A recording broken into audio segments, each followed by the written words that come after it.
রাসেল ভাই সাহেবের কারণে আমরা সবাই আতঙ্কিত। নামটা দুষ্টুমি করে বললেও আসলে এটা কিন্তু দুষ্টুমির কোনো কথা না, আসলে আতঙ্কের ব্যাপার। আসসালামু আলাইকুম, সৌনিস ব্লগ পেজ থেকে সুমনি বলছি। আশা করি আপনারা সবাই ভালো আছেন। আমরাও আলহামদুলিল্লাহ ভালো আছি। দূরেরও কাছে দেশ এবং দেশের বাইরে থেকে যে যেখান থেকে আমার এই ভিডিওটি দেখছেন তাদেরকে আমার পেজে আরো একবার স্বাগত জানাই। রাসেল ভাই সাহেবের মতো আরেকটা আতঙ্কের ব্যাপার হচ্ছে এই বৃষ্টি। বৃষ্টি আমরা খুবই পছন্দ করি, তবে অতিরিক্ত বৃষ্টি হলে আমাদের দেশের যা অবস্থা হয় সেটাতে আমরা আরো আতঙ্কিত এবং ক্ষতিগ্রস্ত হয়ে পড়ি। বৃষ্টি যেমন দেখতে ভালো লাগে, ঠিক তেমনি এর উল্টোটা আমাদের ক্ষতিরও কারণ হয়ে দাঁড়ায় এই বৃষ্টি। এই বৃষ্টির কারণে নানান অঞ্চল যেসব জায়গায় ক্ষতিগ্রস্ত হয়েছে খুব তাড়াতাড়ি যেন আগের জায়গায় ফিরে আসে এবং সবকিছু যেন আল্লাহ তাআলা ঠিক করে দেন সেই দোয়াই করছি। হঠাৎ করে রাসেল ভাইপার নিয়ে সবাই আতঙ্কিত, কিন্তু আমার কথা হচ্ছে বাংলাদেশে কি এই প্রথম শুধু রাসেল ভাইপার এসেছে বিষাক্ত সাপ হিসেবে? আর কি কোনো সাপ নেই? শুধু এই একটাই? আমি জানি না হঠাৎ করে এই একটা সাপকে কেন্দ্র করে কেন এত কথা, এত কিছু। অবশ্যই আমাদের সাবধান থাকতে হবে। আমি বলতে চাচ্ছি শুধু এই সাপই না, আরো নানান ধরনের বিষাক্ত জিনিস আমাদের চারপাশে আছে বা বিষাক্ত সাপ আছে, যেটার জন্য আমাদের সাবধানতা অবলম্বন করা উচিত। আজকে সকালটা আমার ছেলের সাথে বসেই সময় কাটিয়েছি। ও নাস্তা খাচ্ছে আর আমি বসে, বসে কফি খাচ্ছি। আজকে সে স্কুলে যায় নাই, যার কারণে সকাল বেলাটা আমার সাথে বসেই নাস্তা করছে।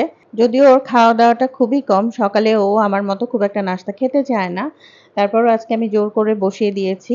বেলা হয়েছে, সকালবেলা আসলে নাস্তা খাওয়া উচিত খুব তাড়াতাড়ি। কিন্তু তারপরেও ওকে আমি জোর করে বসিয়েছি আমার সাথে খাওয়ার জন্য। আর দুপুরবেলা আয়োজন করেছিলাম আজকে। যেহেতু আম্মা আছে, আমি সেদিনের ভিডিওতে দেখিয়েছিলাম আম্মা এসেছে আমার বাসায়। পুকুর থেকে মাছ ধরা হয়েছে, বড়, বড় মাছ। তো মাছটা আমি বেগুন দিয়ে রান্না করেছি। সবজি বাগানের কাঁকরোল ভাজি করেছি ঘি দিয়ে, আলু দিয়ে। আম্মার এটা খুব পছন্দ। তারপরে বাগানের শাক, আরো অন্যান্য মাছ, বাগানের লেবু, তো সবকিছুই আলহামদুলিল্লাহ। আর গাছের কাঁচামরিচও ছিল। তো সত্যি কথা বলতে আলহামদুলিল্লাহ খুবই ভালো লেগেছে খাবারটা খেতে আম্মার সাথে বসে। আর আম্মার একটা কাজ, বয়মের মধ্যে হলো শুকনা মরিচ লাগবে তার ভাজা, ভাজা। এটা সবসময় ভাতের সাথে খেতে হবে, না হলে হয় না। দুপুরের পর্বটা শেষ করে আজকে রাতের পর্বটা আপনাদের সাথে দেখাই। দারুণ একটা ইন্টারেস্টিং পর্ব। সেটা হচ্ছে বাইরে প্রচন্ড বৃষ্টি। রাত বাজে তখন ১১টা।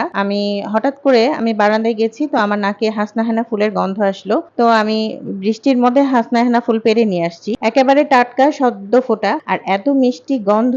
এটা পেড়ে নিয়ে আসার পর আমার ছেলেমেয়েরা আবার বলছে যে সাপ না আসে।